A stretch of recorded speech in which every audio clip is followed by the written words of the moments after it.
¿Qué tal? ¿Cómo le va? Buenas noches, sean todos bienvenidos a una nueva emisión de Mesa Electoral. En la antesala del inicio de la campaña, prácticamente la próxima semana, usted en los barrios va a comenzar a ver a cada uno de los candidatos que se van a presentar a los comicios del 11 de mayo, recorrer los barrios. Vamos a encontrarlos en las esquinas, en las plazas, porque ya estará definitivamente habilitada el tiempo de campaña.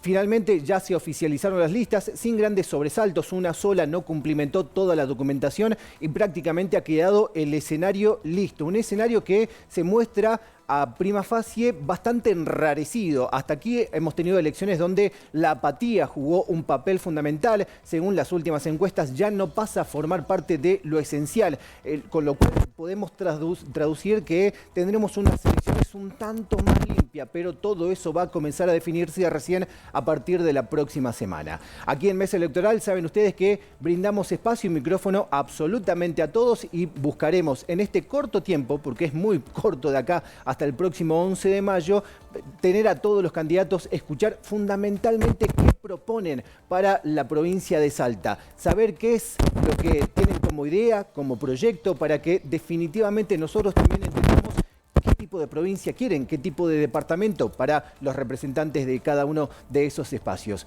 Como bien saben, no estoy solo, hoy estoy acompañado por dos de nuestros panelistas que también van a jugar un rol fundamental el próximo 11 de mayo. Alba Quintar, Facundo Guzmán, ¿cómo le va? Buenas noches. Muy buenas noches, Oscar. Buenas noches a todos. Buen jueves. Sí, bueno, estoy un poco afónica, pero le vamos a poner toda la onda.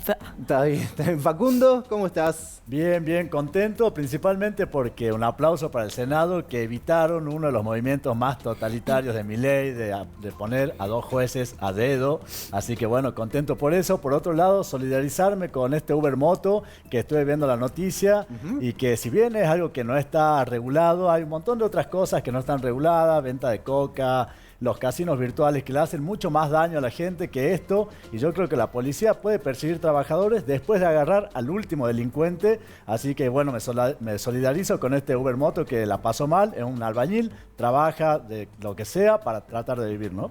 Bueno, sí, va a ser uno de los temas, ¿no? Insisto, cada vez que nosotros elegimos representantes estamos eligiendo también soluciones para problemáticas de este tipo. En algún momento, si llegamos dentro de este corto periodo, vamos a hablar de las aplicaciones de transporte, porque indudablemente que Capital está avanzando con ello, pero mientras tanto siguen los operativos. Alba, ¿cómo estuvo tu semana? Te he visto, bueno, recorrer muchos barrios, hablar con muchos dirigentes, tal vez eso explique la garganta hoy por hoy, ¿no? Sí, bueno, como decís, estoy basando mi campaña en recorrer todos los barrios, en hablar con la gente. Me parece importantísimo escuchar cara a cara cada una de las problemáticas de todos los barrios de la localidad salteña y de todas las localidades de la provincia. Así como también vamos a tener hoy un invitado especial del norte con quien vamos a poder discutir, gracias a que uno va, conoce y estuvo y no se la cuentan, ¿no? El tema del narcotráfico. Me acuerdo que fuiste una de las primeras que recorrió directamente toda la zona fronteriza salteña. Sí, así es. Me parece fundamental conocer todo para después poder plantear propuestas concretas, serias y que vayan destinadas al bienestar de la gente y no a intereses personales. Bueno, tuviste mucha pelea toda la semana. Sí, estuve peleándome, pero porque no me dejan otra. A ver, cuando la gente te ataca, te tenés que defender, y yo me sé defender. Y hubo un lío bárbaro, porque realmente estos supuestos libertarios, los olmedistas, están basando su campaña en el ataque hacia nuestro frente. Eso es muy lamentable, porque la lucha tiene que ser contra el socialismo, la lucha tiene que ser contra la izquierda, con todos los que nos trajeron hasta donde estamos ahora con estos niveles de pobreza. Tenemos que pelear para sacar a la gente adelante y no para dar de baja a un frente de otro color. Bueno, Facundo, en tu caso, ¿cómo estuvo tu semana? No, la verdad que yo creo que hay bastantes similitudes entre lo que le pasa a Alba y me pasa a mí, porque uno tiene dos opciones cada vez que llega a una elección. Aparte de elegir ser candidato o no, puede elegir salir con las superestructuras ya existentes, que hay 9 partidos que tienen estructuras económicas, o puede decidir salir solo a pelearla, como se dice. Es preferible morir de pie que vivir de rodillas, ¿no? Así que es salir a hablar con la gente a puro pulmón y como se pueda, ¿no? Pero con la conciencia limpia. Así que bueno, creo que en ese aspecto estamos bastante similares, ¿no? ¿Qué es esto que estamos viendo en pantalla? ¿Estuviste en el norte? Sí, es algo que, bueno, ese video me pasó allí porque me parece que veo a candidatos incluso del norte que voy a decir el nombre, como Rana Villa, que mientras su gente se está inundando, están haciendo lobby acá en la ciudad, queriendo ver en qué lista están, pues, representando a la ciudad cuando en su pueblo están inundando, la gente que lo eligió, que le dio el lugar, están mal y están acá, ¿no? Y hay un montón de candidatos que dicen, no, si no me votan, no voy ahí. Entonces, ¿dónde está la vocación política, la vocación de servicio? Si lo único que es, si no me votan, no estoy ahí.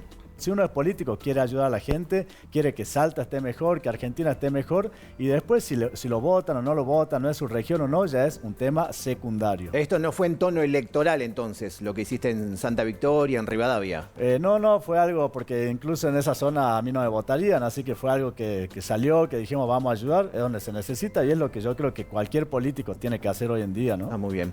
Bueno, no hay que olvidarse de todo el norte que naturalmente está muy afectado por las inundaciones, por el desborde del río Bermejo, del río Pilcomayo. La situación sigue siendo crítica, así que no hay que olvidarse del norte y las distintas campañas que se están realizando justamente para asistir a toda esa población. Hablando de el norte, hoy vamos a tocar un tema sumamente especial que ha sido absolutamente sensible en el último tiempo. Como le decía hace un rato nada más, vamos a tener a un ex diputado nacional o diputado nacional mandato cumplido, hoy aspirante a una banca provincial que tiene vasta experiencia en relación a lo estrictamente político, pero también tendremos un interventor de un municipio capitalino que ha sido trabajando y mucho en el último tiempo y que también ha sido protagonista de todo lo que viene ocurriendo. Le damos las buenas noches y la bienvenida a Miguel Nani, candidato a diputado por Cambiemos. Miguel, ¿cómo le vas? Buenas noches. ¿Cómo andás, querido? ¿Cómo andás? Un ¿Todo gusto, bien? ¿cómo andás? Y está también con nosotros Adrián Cigarán, que es el interventor de Aguas Blancas, un municipio que en el último tiempo ha dejado muchísimos titulares. Adrián, ¿cómo te va? Muy bien, buenas noches, gracias por la invitación. Por favor, un gusto. Bueno, arrancamos primeramente, Miguel, preguntándote por qué el salto del Congreso de la Nación, que fue tu última participación político-partidaria, a ser candidato a diputado provincial. Mira, Oscar, yo veo que no tendría por qué no hacerlo, ¿no? Digo, está permitido, se puede. Yo creo que uno tiene que estar donde tiene que estar, ¿no? Más allá de los egos personales y demás. Alguna vez me dijeron hace poco una nota, che, después de Papa no podés ser obispo. Yo creo que en Salta tenés que estar donde tenés que estar. Hoy los enormes problemas pasan por esta legislatura. El gobierno, este gobierno provincial tiene una escandalosa mayoría en la legislatura. Los problemas que le interesan discutir a la gente no se discuten. Así bueno, decidimos estar porque creo que voy a ser una de las pocas voces opositoras que esté en la legislatura que viene, ¿no? Límites, ¿viene siendo el concepto que propone Cambiemos? Bueno, yo creo que se gobierna con mucho libertinaje. La verdad, vos fijate que hay, no sé, sobre 60, 50 y pico de diputados que levantan la mano a todo lo que dice el gobernador. Bueno, hay que poner un límite ahí. A mí me surge una pregunta cuando lo veo acá Miguel y dice hay que estar donde hay que estar, porque bueno, la pregunta obvia es ¿por qué? Por capital, ¿no? Porque sabemos que Miguel Nani fue diputado de Cafayate, lo eligió la gente. Entonces la pregunta es ¿por qué los capitalinos lo elegiríamos si la gente de Cafayate no lo elige? O ¿por qué si la gente de Cafayate lo elegiría, si hizo un buen trabajo como legislador, por qué se presenta por capital? ¿No? Creo que es una pregunta bastante obvia que surge en este caso con Miguel Nani. Bueno, te respondo más allá del trabalengua, que es que la verdad es que yo soy nativo de Cafayate y orgullosamente cafayateño, pero... Ha sido senador. Sí, pero la verdad es que hace más de 20 años que vivo acá, ¿no? Por algo la Constitución lo permite y mi moral me lo dicta. Yo hace más de 20 años que vivo acá, mis hijos viven acá, mi familia está aquí, así que digo, ¿por qué no podría hacerlo, no? Y en definitiva, además, es la gente la que elige. Sí, muy agradecido de mi pueblo, porque no es que los cafayateros no me eligieron, digo, me eligieron nada más ni nada menos como senador, no como diputado, corrijo ahí. Y bueno, fui uno de los pocos opositores que le pudo ganar al justicialismo en una ciudad muy chiquita como Cafayate, ¿no? Claro. Bueno, también vamos a hablar de un tema absolutamente sensible. Nos gustaría también la participación de Miguel en esto porque tiene mucha y vasta experiencia en relación a lo que le toca atravesar a Adrián Cigarán todos los días prácticamente, interventor de Aguas Blancas, con una intervención extendida. La legislatura, la Cámara de Diputados, la Cámara de Senadores decidió extender para poder depurar los padrones. Sin embargo, la sociedad del pueblo de Aguas Blancas salió a las calles y se manifestó en contra de la extensión de la intervención. ¿Hay algún motivo, alguna razón de ello? Y sí, había gente que ya se estaba repartiendo el municipio. 20, 30 personas, no es la totalidad del pueblo, a pesar de que al pueblo no le cayó bien el tema del Plan Güemes, porque estaban acostumbrados a, digamos, a hacer un poco lo que querían, ahora se está haciendo un cierre perimetral para que la gente entre y salga por migraciones. Así que poco a poco la gente va entendiendo que los cambios son para bien y el control nos beneficia a todos los argentinos. En el norte el principal acceso a la cocaína es por Aguas Blancas, entonces por ahí la mirada de la gente del propio pueblo no ven lo que el resto del país ve en Aguas Blancas. Claro. Entonces es importante, no se daban las condiciones para que haya una igualdad de... Supongamos, nosotros 4 éramos candidatos, había uno de nosotros y ya tenía 1.500 votos en un padrón de 5.000 de ventaja con respecto a los otros candidatos. Con respecto a lo que decía Miguel de la escandalosa mayoría, la escandalosa mayoría la pone la gente, o sea, escandaloso es que la oposición no tenga buenos candidatos. Claro, además de ser interventor, Adrián también ha tenido larga militancia justicialista. Sí, así que también lo sigo a Miguel, tuvo 85 proyectos presentados, 272 intervenciones, hizo un proyecto de poner una zona franca en Aguas Blancas. Entonces estaría bien que entre Miguel como diputado, porque yo creo que la oposición nos hace mejores. O sea, si no hay oposición, nos vamos a pelear entre nosotros. Y yo creo que, si bien uno pretende, cuando está en el poder, tener esas mayorías, los que no entendemos así el juego de democracia, está bueno porque te invita a ser mejor que el otro. Y en Aguas Blancas pasa eso, digo, son opositores los que hoy están marchando en contra del alambrado, el plan Güemes, de Gendarmería. Está surtido, hay un poco de todo, pero sí responden a un mismo clan familiar, digamos. Así que es entendible, yo no lo tomo personal, pero ya están las cosas calmadas y la gente entendió. ¿Cómo está hoy Aguas Blancas? Porque nosotros hemos seguido largamente lo que viene pasando, hemos visto y hemos conocido, bueno, conocido todo el país, lo de los 200 metros de alambrado, pero hoy, ¿cómo está Aguas Blancas? Bien, ya entendieron que esto es irreversible, que era un principio, los tomó de sorpresa, a algunos que, repito, ya se estaban repartiendo, y en donde no estaban dadas las condiciones. Virginia Cornejo, que responde al gobierno nacional, ella descubre que en una sola cuadra había 600 electores, cosa que obviamente está inflado por ciudadanos bolivianos que no viven en Aguas Blancas. Entonces esa depuración, a esa gente que se fue a manifestar le dijeron que una vez depurado iban a volver a ser delegación de Orán. Entonces manipulan a la gente, pero no son más de 20, 30 personas que caen en estas mentiras, tratando de enfrentarnos, pero... ¿Y cuál es la opinión suya de que vuelvan a hacer una delegación de Orán? ¿No? Pregunto, porque realmente, habiendo tantos electores que no son argentinos, sino que son bolivianos, resulta, o por lo menos pareciera, que si vuelven a hacer elecciones en Aguas Blancas, otra vez van a quedar en el poder los que tienen el poder económico en la zona, y que todos saben que me estoy refiriendo a los narcotraficantes. Bueno, hay unas escuchas que se hicieron en donde había proyectado un atentado contra el procurador de la provincia, y dentro de esas escuchas también surgió el tema de seguir copando municipios de frontera por parte del narcotráfico. Con la depuración de padrones y con la vigilia de todo, porque en esto está de acuerdo la oposición y el oficialismo, tienen que ser las elecciones en el 2027 lo más transparente posible, pero sí se corre riesgo porque manda el dólar billete, y allá hay mucho dólar billete suelto, pero bueno, pero no solo Agua Blanca. Hay mucho poder económico de ese dólar billete suelto, que resulta que son después lo que ponen la gente en el poder, y hacen un consejo delirante, porque no es un deliberante, es delirante, que realmente está ocupado por gente que lo que menos interés tiene es en la gente de los locales. Tienen intereses en poder seguir con el contrabando, con el narcotráfico y con todos estos privilegios para esta gente que no está yendo presa y que no está siendo controlada. Tuvo que venir Bullrich para poder poner paños de agua fría, si se quiere, porque todavía no podemos ver la solución. Esperemos también que este plan Güemes se extienda para todo lo largo de la frontera que tenemos con Bolivia. Son 700 y pico de kilómetros que tenemos de frontera, y así como en Aguas Blancas se está ocupando el gobierno nacional, falta todavía que llegue a Salvador Massa, falta que se siga extendiendo para todos los pasos fronterizos ilegales que tenemos.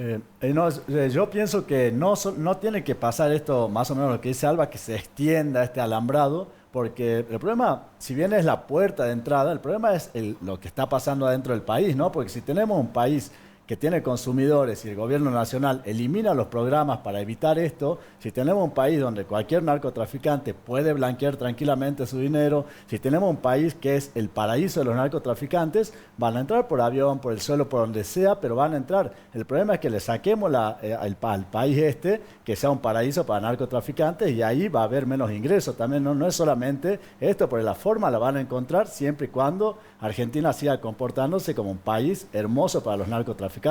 Dos cosas de lo que dijo Alba. Una, el gobernador Gustavo Sáenz es el que propone a Nación el tema del Plan Güemes, y porque le corresponde a Nación combatir el narcotráfico como primera línea.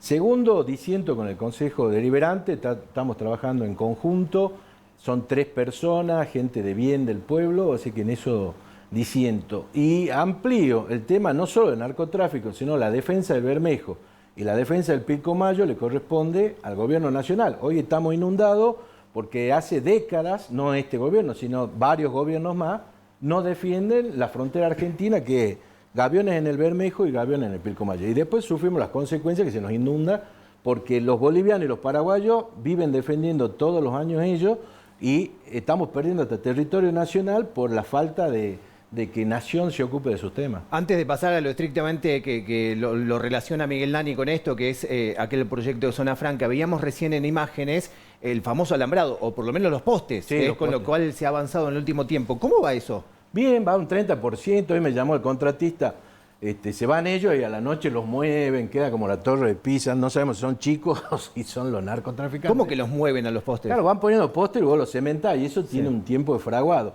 Cuando vienen al otro día, los corren, los tiran. Así que ya hablé con Gendarmería y Prefectura para que a partir de esta noche le tengan, digamos, una custodia hasta que por lo menos queden parados. No se fue ningún prefecto, no se fue ningún gendarme, el plan Güemes sigue tal y como se lo había presentado. Se van renovando, digamos. Ajá. Se van de tanda y viene otra tanda, pero están ahí. Miguel Dani, como diputado nacional, en su momento presentó un proyecto de Zona Franca. ¿Lo ve posible hoy en la actualidad, con mayor control, con presencia de prefectura, de gendarmería, con un alambrado que obliga a pasar solamente por el paso habilitado?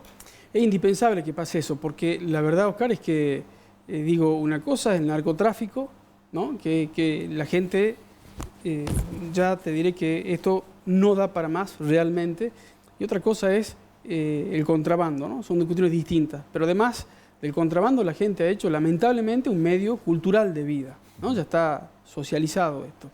Y digo, la forma de atemperar esto, de menguarlo, es que eso sea una zona libre de impuestos para los comerciantes de la zona, donde ya no haya incentivos de contrabandear, sino que se haga un gran polo de libre de impuestos, justamente como pasa en Iquique y demás. De hecho, estuvimos muy cerca. De hecho, una de las últimas cosas que lamentablemente no cumplió, pero que prometió Alberto Fernández, era que estaba a punto de aprobarse, ¿no? Hasta por decreto. Hasta tuvimos una entrevista con él y demás. Bueno, lamentablemente, como muchas cosas de Alberto Fernández, no tuvieron buen destino. Pero la verdad que yo creo que eso sería un enorme paso, ¿no? Quitar el incentivo del contrabando, porque se ejerce el libre comercio para los comerciantes de la zona. Esto, la verdad que mitigaría mucho el gran flagelo que hay hoy, ¿no? Hoy, digo, una persona que labura de peón o en la agricultura tiene un jornal 7 u 8 veces menor que una persona que bagallea o contrabandea, ¿no? Bueno, esto no es descubrir la pólvora. Yo lo he trabajado mucho, lamentablemente, digo, lo del norte a mí ya nada me asombra. Vos, amigo Oscar, me conocías hace mucho tiempo. Yo empecé a hablar hace mucho tiempo del flagelo de la droga. Después me alarmó cuando nuestra voz no tenía eco, no se discutía, y empezamos a hablar, que el problema se magnificó. Ya no hablábamos del flagelo de la droga, sino del flagelo del narcotráfico. Y yo recorro mucho Salta, recorro mucho esta ciudad, y ahora tenemos que hablar del drama de la droga. Ya no es ni siquiera tragedia, esto es una tragedia que estamos viendo los salteños. ¿Aquí en Capital ya? Y aquí en Capital, sí, digo, también digo una cosa, el plan Güemes en el norte, que me parece bárbaro, que se está haciendo bien, pero acá si en el norte está el plan Güemes, acá en Salta Capital vamos a necesitar por lo menos el plan de los Vengadores de Marvel para frenar esto, ¿no? No hay barrio donde vos recorras y que lo primero que te dicen, en vez de decirte, che, trabajo o educación, te dicen, frenen la droga. Es desesperante eso. Bueno, la verdad que sí, uno puede ver en los barrios. Alba, en tu caso vos estuviste recorriendo una zona bastante brava. Sí, estuve en el Bajo, en San Antonio, pero no es el único, ¿no? Como dice Miguel, acá tiene razón, en todos los barrios si hay un factor común es la problemática de la droga, pero creo que es una problemática muy amplia que tiene que ser tratada desde distintos parámetros, desde distintos puntos de vista, no solamente el frenar la droga, digamos, ¿qué es frenar la droga? Primero desde la educación, después desde el narcotráfico en fronteras, el narcomenudeo, desde poner alumbrado público para poder desmantelar los aguantaderos, promoviendo el deporte. Desde los centros de tratamiento de adicciones, no tenemos tratamiento de adicciones en Salta. Tenemos 7 camas en el Ragone que los desintoxican y los vuelven a largar a la calle para que se vuelvan a drogar. Hay que tomarse en serio la problemática porque aparte lo que se ve es que ya es grave y ya es una tragedia, pero aparte ven un increyendo en que los chicos cada vez más chiquitos tienen acceso a drogas cada vez más peligrosas. Empezó la marihuana, ahora ya estamos por el paco y es muy triste ver a chicos tan chiquitos con acceso a un paco. Yo creo que eso hay que tomárselo en serio y tiene que ser una política de gobierno, no de Estado. Tiene que trascender cualquier gobierno de turno. Bueno, tiene que ser de todos. Bueno, es acá, una problemática para todos. Sí, para Fernanda, seas de derecha, de izquierda, de oposición, eso no importa. Es muy importante que esto nos unamos todos para poderlo combatir en serio. Bueno, acá paradójicamente a lo que nombraba Alba, justamente una de las cosas que pasó con el gobierno nacional es que eliminó 11 programas que eran culturales, deportivos, para evitar de concientización, los eliminó. Porque no funcionaban. Mira dónde estamos. Bueno, acá todo lo que no funciona hay que eliminar. O sea, me duele el tobillo, me corto la pierna. Eso es lo que dicen los libertarios, ¿no? Entonces, otra de las cosas que también afectan mucho a los barrios es si hay un Estado ausente, quienes cumplen el trabajo de esa asistencia a la gente, todo es el narcotráfico. O sea, los narcotraficantes del barrio se empiezan a volver los buenitos del barrio, que le ayudan a la señora, que van cambiando. Entonces, te pego, pero después te hago un mimo. ¿Estás justificando a los narcotraficantes? No, la falta de Estado hace esto, no, es una realidad, no es algo que yo lo pienso o creo o algo, es una realidad. Cuando no hay Estado, empiezan a crecer los narcotraficantes en los barrios porque son quienes asisten a la gente y cambia esta mirada. Ya no es el malo, el narcotraficante. Bueno, sí, policialmente efectivamente se ve eso porque lo que buscan de esa manera es también la protección, ¿no? Que cada vez que llega un policía, los vecinos son los primeros en avisar. Si hay que buscar un punto de unión entre los participantes, tanto los chicos panelistas como nuestros invitados, me parece que hoy es Patricia Bullrich, que trabajó mucho con vos, Miguel. Sí, trabajó mucho. Y escuchándolo al señor Guzmán, digo, si hay una responsabilidad enorme de cómo creció la droga en el noroeste argentino, ha sido el kirchnerismo, sin duda que ha sido una verdadera tragedia. En la primera gestión de Patricia Bullrich hizo 3 cosas fundamentales, que Alberto, qué casualidad, las eliminó. Primero hizo, ¿te acuerdas? Se llamaba el plan, no era el plan Güemes, pero era el plan operativo Escudo Norte, sí, que implicaba fuerte presencia de gendarmería, no como ahora, pero sí había fuerte presencia de gendarmería, radarizó la zona. Y además de eso que radarizó la zona, creó la Agencia Federal Antidrogas, que tenía jurisdicción Jujuy, Salta y Tucumán, y que tenía su casa central en Tucumán. ¿Qué hizo Alberto Fernández cuando asumió? Eliminó la Agencia Federal Antidrogas, la eliminó. Los radares lo apagó y había un anuncio que funcionaba en 8 horas. Eso era una invitación a que vengan y ingrese la droga, ¿no? Y retiró la gendarmería. Los escuadrones que más drogas secuestraron en Salta los disolvieron y se fueron. Por suerte, bueno, volvió este plan, hoy está algo mucho mejor porque está inédito, la prefectura naval en el norte. Bueno, ojalá esto pase. Pero digo, hay una competencia y una responsabilidad que es la nación, que es para cuidar las fronteras para que no entre. Pero después tenemos el narcomenudeo en Salta, que es la policía provincial, que es la que tiene que actuar, ¿no? Enormemente. Y yo creo que ahí la policía tiene que ayornarse fuertemente porque se ha quedado 50 años atrás, ¿no? Adrián, en tu caso te toca estar en la puerta de entrada de todo esto. Sí, yo veo que van algunos, hacen TikTok, se van o dan una vueltita en el helicóptero, se van, y el que tiene que estar ahí soy yo.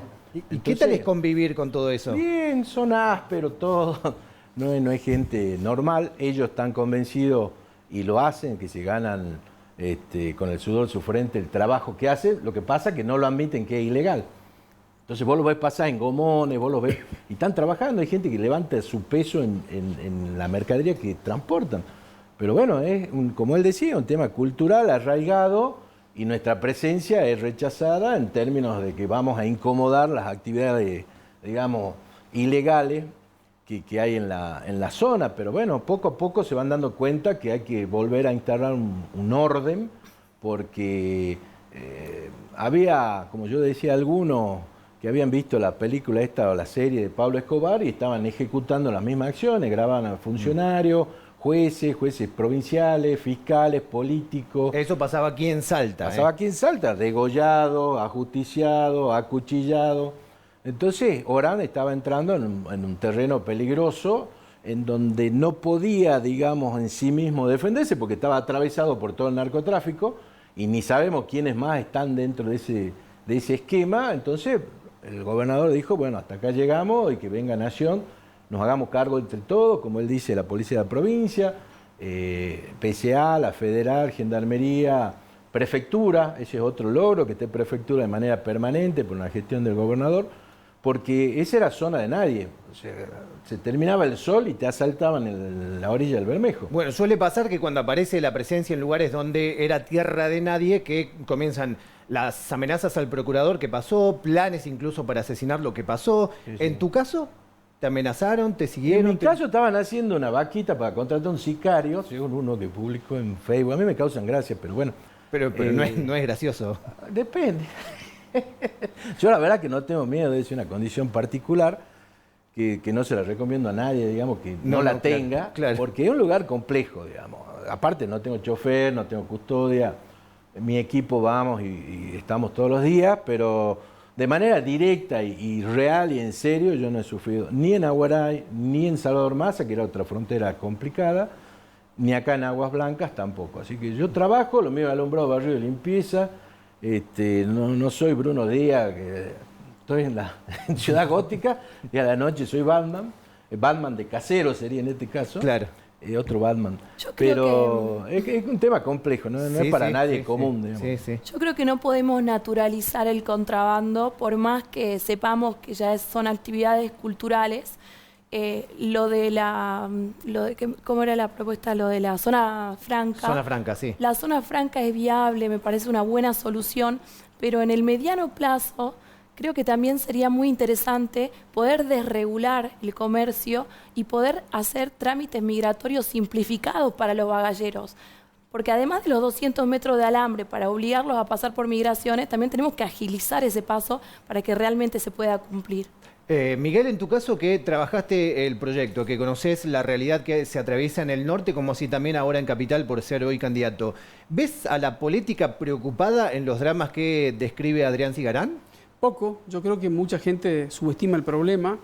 Por eso es importante que la legislatura tenga muchas voces opositoras, porque en primer lugar creo que nos tenemos que preguntar, los salteños, cuánto estamos dispuestos a pagar por nuestra seguridad, ¿no? Yo veo que el gobierno no es eficiente en el gasto, ¿no? Yo creo que si hay una zona de frontera, seguridad tiene que ser uno de los principales ítems que tenga el presupuesto de la provincia de Salta.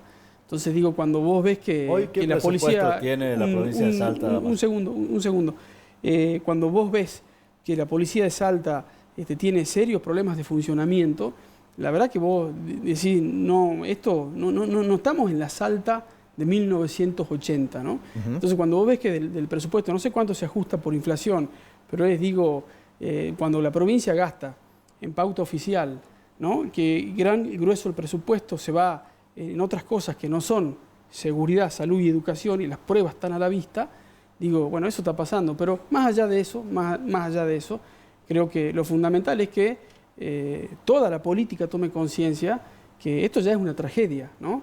Se ha llegado hasta acá con el tema de la droga. Bueno, las cosas hay que cambiarlas ahora. Sí. Bueno, yo creo que primero para hablar del presupuesto mínimamente tenemos que conocer cuánto es para decir si es poco o si es mucho. Es un 18% hoy. Cualquiera que quiera ser legislador, si va a ir a aprobar o a desaprobar un presupuesto, tiene que saber más o menos. Así que bueno, para que sepan, es un 18% hoy. Sí lo tiene que subir. Bullrich viene pidiendo que lo suban en las provincias, que lo suban en Nación.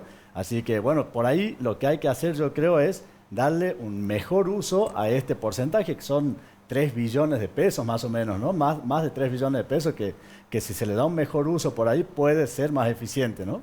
Pero mejor uso también. No es una cuestión de números, esto es una cuestión de que cuando la gente llama por un móvil policial, la policía no llega. Entonces creo que eso es más allá de los dibujos que hagan en el presupuesto, ¿no? Digo, ¿y de cuánto se ejecuta de ese 18%? Está que se quiere sacar el saco de interventor y hablar en calidad de militante peronista. Pero Alba primero, sí, Alba. Sí, ya está. Alba primero. Bueno, eso iba a decir también, que en realidad son números que no nos constan a nadie. Por eso yo dentro de mis propuestas tengo esta web de transparencia donde todos podamos saber cuánto ingresa a la provincia, cómo se destina el presupuesto, cuánto ingresa en todo concepto, por la coparticipación, por la recaudación de impuestos provinciales y las tasas municipales disfrazadas de impuestos disfrazados de tasas, por programas especiales que vengan de nación, cómo se destinan, cómo se reparten entre los ministerios, entre los municipios y dónde se gasta, cómo se gasta efectivamente, porque yo como ciudadana, y aparte soy abogada y estando acá trabajando en un medio, quiero buscar información y no encuentro. Todo eso lo tenemos que tener a mano en el celular, poder agarrar y ver todo lo que ingresa, todo lo que sale y toda la nómina de empleados. ¿Cuánto cobran los empleados? Las licitaciones que se carguen también en una página de transparencia. Todos queremos tener el acceso a la información. Y esto que hablaban de seguridad, la policía, recién decía Nani, que tienen que reforzar también la frontera. Bueno, eso sí, queda claro que es de nación. Por supuesto que tiene que haber presencia de la policía de la provincia, pero no podemos mandar policía a la frontera, siendo eso competencia nacional, si primero no están en los barrios. No están en los barrios, pero porque los policías no están protegidos por el gobierno provincial, porque se tienen que autoabastecer los uniformes, las armas, las municiones, la nafta para los patrulleros y hasta las hojas con las que van a imprimir la denuncia cuando uno va a la comisaría. Los policías están descuidados, están ganando poco y no están dándose abasto, no están bien capacitados tampoco. Necesitamos mejorar la capacitación de la policía y, por supuesto, proveerlos para que puedan ejercer su función. Adrián, más allá de ser interventor de Aguas Blancas, sos parte del equipo del gobernador Gustavo Sáenz, Correcto. un militante peronista también de muchos años. Sí. Yo lo que quería aclarar, el tema zona franca es uno por provincia y ya está en Güemes. O sea, es imposible que haya otra zona franca en Aguas Blancas. Y también sería inviable porque la población de Aguas Blancas vive del contrabando, o sea, cuando hablo así, después tengo que andar aclarando, pero la gran mayoría vive, digamos, del contrabando y otras cuestiones. Ahora, si vos vas a poner una zona franca, si sería factible, solo beneficia a la gente que tiene gran capital, porque incorpora, supongamos, vos compras 5 camiones, no pagas ningún impuesto, no pagas nada, pero ni bien lo sacas de la zona franca, lo tenés que pagar. Entonces los bagalleros no entrarían ni de barrendero. O sea, ¿cuál sería la solución con la zona franca si no tiene ningún beneficio directo para nadie, salvo para grandes capitales que harían sus inversiones y demás? Pero no hay, o sea, ¿y qué hacemos con la gente de Aguas Blancas? Esa gente hay que darles otra salida laboral. Ahí cerquita tenés el Parque Nacional Baritú. Está bien, podés pero nadie promover, se las dio. podés llevarlos a hacer turismo, podés hacer un montón de cosas. Alba, Hay que querida, desarrollar, hay que ser creativos. Para eso uno está en la política. Cuando vino Bullrich, la primera vez que tuvo que salir en helicóptero, la gente que vino con ella proponía que los bagalleros siembren lechuga, tomate. Le digo, che, hijita, la lechuga está a 4 meses, tiene la mala costumbre de comer todos los días. Entonces, como dice Miguel, la única opción hoy real es que vayan a destripar terrón en una finca y cobren 15.000 pesos. Y hoy un bagallero cobra 100, 150.000 pesos por día. Entonces, los chancheros, que son los que se tiran de noche con carga de cocaína, hoja de coca y demás cuestiones, esos ganan 300.000 pesos por día. No hay ningún trabajo que Sí, hoy no, le es genere que la esa realidad gente. ya la conocemos todos. Pero, a ver, entonces, ¿qué hacemos? Miramos para otro lado y que Combatimos el sigan narcotráfico. contrabandeando. No es la No, solución. combatimos el narcotráfico, controlamos a los bagalleros. Ya se terminó el bagallero VIP, Por que eso. pasaban las 4x4, no, hasta Por que eso, yo llegué. ¿Y por cómo eso se te hace para digo, combatir facilitemos el- los trámites migratorios, los simplifiquemos, desregulemos, Pero es que hagamos Nación las no se cosas pone- bien dentro de la ley. Nación no se pone de acuerdo. En masa funciona el sistema migratorio y en Agua Blanca no. El mismo gobierno, limitamos con el mismo país. Entonces, está faltando que las autoridades nacionales coordinen entre sí determinadas situaciones para agilizar lo que vos bien decís. Una consulta antes de cerrar con Miguel. En tu caso y como interventor, ¿cómo se hace para combatir, como interventor y como largo militante, cómo se hace para combatir el narcotráfico con gendarmes que cobran 800.000 pesos? Mira, es complicado porque recién Miguel lo atribuye al kirchnerismo, la expansión de la droga. No lo puede cortar Estados Unidos, que es la primer potencia del mundo y el principal consumidor de cocaína. Nosotros hacemos lo que podemos. El que esté de turno, como dice Alba, se hace lo que se puede. Entonces, hay veces que esos límites se pasan, como esto de que mataban gente a diario, o hay gente que no puede justificar el blanco en el propio ORAM. O sea, está faltando un servicio de inteligencia más eficaz. En vez de espiar a los opositores, deberían espiar a los narcotraficantes. Y o sea, Nación tendría que hacer mucho más de lo que está haciendo. Sí. ¿Y alguna ayuda de diputados nacionales por Salta, digo, que están cercanos al gobierno? ¿Tuviste? ¿Se acercó? ¿Alguien habló con vos? Van a pasear en helicóptero, no van a hablar conmigo, no van. ¿Quién va a pasear en helicóptero? La diputada Orozco va así, no. Pero nunca se acercó a vos a preguntarte no. si necesitabas algo, querés que hable Pero con si ella Milei. se mueve sola, o sea, no sé, no debe hablar ni con el piloto del helicóptero. No, la verdad que no. Es más, sabía que iba a ir Bullrich y salió una semana antes haciendo un TikTok como que ella había hecho el plan Güemes. Entonces, tanto ella como Emiliano Estrada son dos personajes que cuando se caigan del pony se les va a complicar la vida, pero los salteños se tienen que dar cuenta quiénes trabajan en serio, con mayor o menor eficiencia, y quienes aprovechan la volada para meter un TikTok. No, nos quedamos sin tiempo, pero senadores... No, estuvo el senador Romero cuando se lanzó el plan, se lo invitó, estuvo. Yo entiendo que después no. También lo invité a Leave, pero no asistió. Pero sí, la verdad Soledad. que estuvo Juan Carlos. Bueno, va a ser una jornada interesante, indudablemente, todo este tiempo de campaña. Miguel, para cerrar, vos que sos el único candidato, en calidad de invitado, ¿cuál va a ser tu principal propuesta para el 11 de mayo? Con eso cerramos. No, hay muchos problemas, ¿no? Yo veo hoy, yo creo que lo principal es saber de qué lado estamos, ¿no? Yo no estoy del lado de los que quieren que el gobierno provincial tenga más poder. Yo quiero que el gobierno provincial sea controlado y tenga una posición firme, ¿no? Después, proyectos de seguridad, lo hablamos todo el programa acá. Salta hoy tiene índices alarmantes, ¿no? Digo, Salta hoy es la cuarta provincia más cara en impuestos, ¿no? Tiene una presión tributaria provincial enorme, ¿no? Entre ingresos brutos y impuesto al sello, Salta, está en el tope de lo peor. Salta es una de las provincias que más empleo informal tiene, pese a la minería, mirá lo que te digo. Bueno, en seguridad, saca el tema del narcotráfico. Salta es la sexta provincia con más robos en el país. Bueno, yo creo que la legislatura, en vez de hacer levantamanos, tiene que abocarse seriamente y maduramente a estos temas. Con eso llegamos al final. Miguel, muchísimas gracias. Adrián, muchísimas gracias. Nos reencontramos el próximo jueves a partir de las 21 en otra mesa electoral.